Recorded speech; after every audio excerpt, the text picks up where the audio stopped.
कल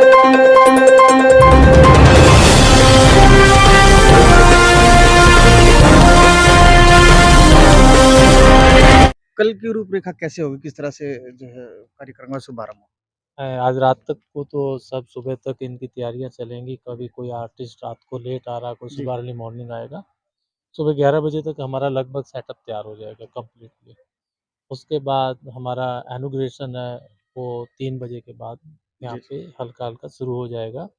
4 बजे का हमने समय रखा है जी। और शाम को फिर नृत्य के साथ स्वागत गीत वगैरह जो भी लोक नृत्य है, उसके साथ रात को 9-10 बजे तक कार्यक्रम आम रहेंगे। पब्लिक के लिए कब से शुरू होना है? आम पब्लिक कल से ही आप सुबह 11 बजे तक है ना, आप मतलब आ सकते हैं। लेकिन इनॉग्रेशन हमारा है, जो चीफ गेस्ट है, वो हमारे एसडीएम महोदय साहब हैं, हमारे सीजीएम हैं, जो नाबार्ड से हैं, आरओके जो चंडीगढ़ से आएँगे, तो उनका समय देखते हुए हमने दोपहर के बाद रखा है, 3 बजे के लगभग, तो उसके बाद ही मतलब होगा। सर जिस तरह से 10 जो है 10 दिन तक चलेगी कार्यक्रम की रूपरेखा, किस तरह से तैयारियों में जुटते हैं और कितना पहले ही इस तरह से जो है आपको ये रूपरेखा बनानी पड़ती है? सबसे पहले तो हमारा कैलेंडर देखते हैं कि हमारा कौन-सा कैलेंडर सेट है, कौन-सी डेज़ है। हम ज़्यादातर दशहरा और दिवाली के बीच में करते हैं। और दशहरा दिवाली के बाद है ना, फिर हम 6 महीने पहले से ही जो आर्टिस्ट लोग होते हैं उनसे संपर्क में करते हैं, उनको निमंत्रण देते हैं। उसके बाद गवर्नमेंट एजेंसी से रिक्वेस्ट करते हैं कि आप मेरी मदद करो प्रशासन से। उसमें हमारे उपायुक्त महोदय भी हैं, एसडीएम साहब भी हैं और हमारे ईओ यहाँ के, हमारी जो राजनीतिक पार्टियाँ हैं, सामाजिक संगठन है और जो व्यापारी लोग हैं, चाहे वो इंडस्ट्री डिपार्टमेंट हुआ, बीसीसीआई हुआ, इसके बाद एचएसआईडीसी हुआ और जो तमाम जितने भी है फायर ब्रिगेड से लेके सब हम उनसे संपर्क में करते हैं और उनसे हम दिशा निर्देश भी लेते हैं कि कुछ कमियां नहीं रह जाए, क्योंकि ये बड़ा आयोजन है। हो सकता है आज पहले हम एक छोटे से प्रांगण के में थे, आज हम जब आपने देवकरम धर्मशाला से शुरुआत की थी, बढ़ते-बढ़ते जो है यहाँ कम्युनिटी सेंटर तक पहुँच गए और दूसरी बार ही आपको मौका मिल रहा है इतने बड़े स्तर पर कार्यक्रम करने का। लगता है कि आगे चलकर जिस तरह से और स्पेस चाहिएगा और आर्टिस्ट आएँगे यहाँ पर? बिल्कुल, अब देखो मैं हम लास्ट टाइम पे है ना, जो हमने जितनी हमारी अपेक्षाएँ थी उससे कहीं अधिक लोग आए, उन्होंने सराहा और जितने भी आर्टिज़न लोग हैं उनसे उनसे कला के बारे में सीखा।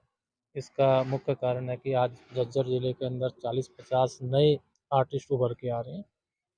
उसके बाद जो नए जो हमारे आर्टिज़न है ऑल इंडिया से, वो उन्होंने भी हमसे संपर्क साधा कि आपके यहाँ अगर भारतीय हस्तशिल्प को, हथकरघा को बढ़ावा मिलता है तो हम आपका सहयोग करना चाहते हैं।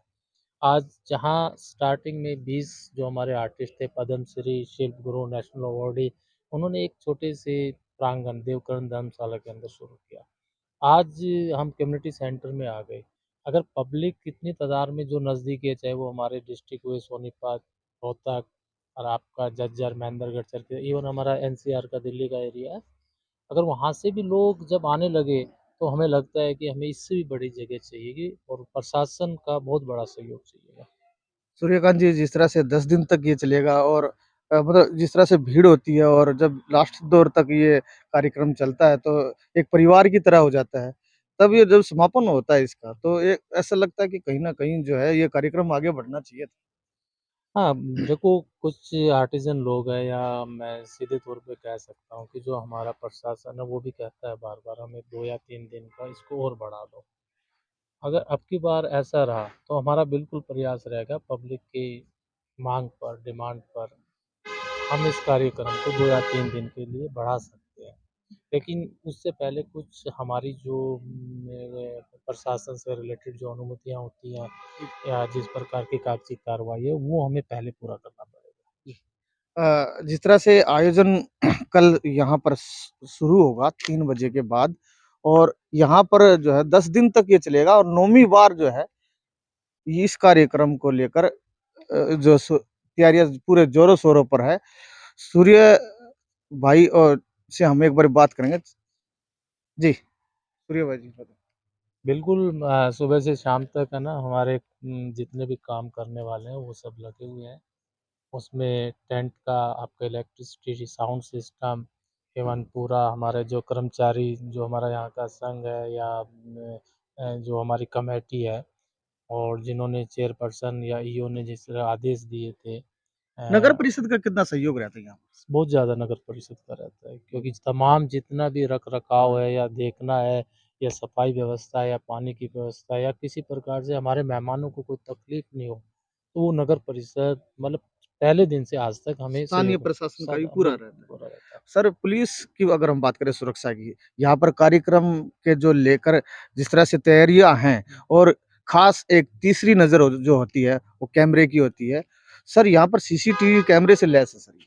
हाँ, ये पूरा कंप्लीट सीसी है, मतलब चारों तरफ कैमरे लगे हुए हैं और हाई क्वालिटी के लगे हुए हैं। जी, जी। आप हैरान हो अगर यहाँ पे बिल्कुल अंधेरा होगा तब भी आपको दिन की तरह दिखेगा और एक-एक छोटी-छोटी चीज़ आपको दिखा सकते हैं। आप बाहर बाउंड्री से लेके अंदर का, ऊपर का, नीचे का, पीछे का, आगे का, आप एक बारी जहाँ मैं चाहूँगा कि वो दिखाएँ दृश्य वहाँ पर जो है बोर्ड सूचना का लगा हुआ है कि आप जो है कैमरे की निगरानी में सीसीटीवी की सूर्या भाई जिस तरह से 10 दिन तक चलेगा ये, आपके जो है पूरी ज़िम्मेवारी रहती है आयोजकों की यहाँ पर किसी तरह की कोई परेशानी ना हो और सभी जो है ये कार्यक्रम जिस तरह से रूपरेखा चलती रहे। तो यहाँ पर कुछ ऐसा लगता है सर जो पिछले साल कमी रह गई थी उसको अब की बार जो है पूरा किया जाए? देखो कई बार क्या होता है, मैं तो ये कहूँगा कि ह्यूमन बीइंग एक रैशनल पर्सन है, वो कहीं न कहीं विकास की नई बुनियादें ढूँढता है। कहीं न कहीं उसके पास एक अनुभव होता है कि पीछे की गलतियों को ना दोहराकर और आगे अच्छा कर सके। तो हमारे जो बहादुरगढ़ की जनता है, वो भी हमें सुझाव देती है। जी, जी। उसी का उन्हीं का सुझाव है, प्रशासन का सुझाव है, क्लीन एंड ग्रीन एसोसिएशन है, जन जागृति है, विभिन्न संस्थाएँ हैं, चाहे वो आपके हॉस्पिटल्स हुए, इवन इंडस्ट्री डिपार्टमेंट के कुछ अच्छे-अच्छे जो बिज़नेसमैन हैं, वो भी हमें गाइड करते हैं। कुछ यहाँ पे जैसे सीधे तौर पे हमारे पीडीएम यूनिवर्सिटी से भी कुछ लोग जुड़े हुए हैं, वो भी हमें गाइड करते हैं।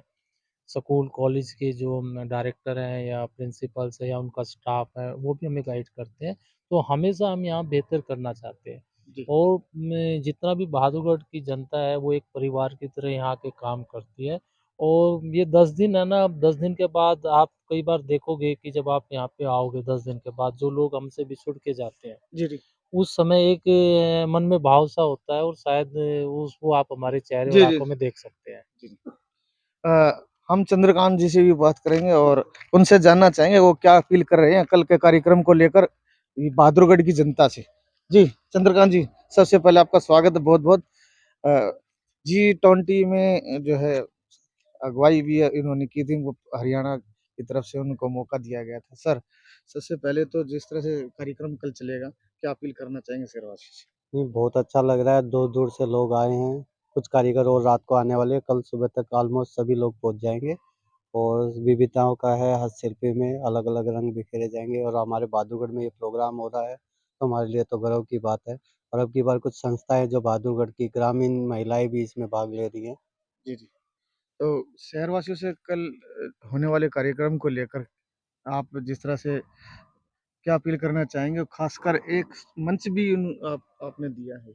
बहादुरगढ़ की जनता से अपील करूँगा यहाँ आएँ और यहाँ कला और संस्कृति को पहचानें, क्योंकि जो भी भारतीय संस्कृति हमारी है, तो विभिन्नताओं का खेल है। तो आसाम में क्या हो रहा है, बंगाल में, साउथ में उनके कल्चर को पहचानें, उनकी कला के बारे में सीखें और कल्चर प्रोग्राम में भी जैसे डिफरेंट टाइप के हरियाणवी सिंह है, राजस्थानी है कितने और स्टॉल लगने वाले हैं आपकी बार में? इसमें ऑलमोस्ट 70 टू 80 आर्टिस्ट आएँगे, कुछ में कुछ अपने लोकल आर्टिस्ट भी हैं जिनको उनकी मात्रा बढ़ती जा रही है, तो कल ऑलमोस्ट हमारे 80 से 90 के आस-पास पार्टिसिपेट हो जाएँगे। आप पिक्चरों में देख सकते हैं कि किस तरह से तैयारियों में जुटे हैं आयोजक और कल जो है कार्यक्रम शुरू होगा 3 बजे के बाद। एक बारी फिर से हम बात कर लेते हैं सूर्या भाई जी से। जी, जी। जी सूर्या भाई जी, बताइए। एक जैसे अब जनता का प्यार यहाँ पे आ रहा है और हम जनता से अपील करते हैं जितने भी वो लोग यहाँ पे आए परिवार के साथ क्योंकि एक ये जो बहादुरगढ़ में केवल एक ऐसा कार्यक्रम है जहाँ अपने परिवार के साथ आप अपने प्रत्येक चीज़ का आनंद ले सकते हैं। आप लोक नृत्य का, विभिन्न परंपराओं का, आप ये खाद्य जो प स्टेज प्रोग्राम होता है इसमें कौन कौन से जो है व्यक्ति जो है पर्सन भाग लेते हैं बच्चों ये ज़्यादातर जो हमारे स्कूल में जो है जैसे बहुत से स्कूल हैं, मैं नाम नहीं मैं जी, जी। मतलब ले सकता।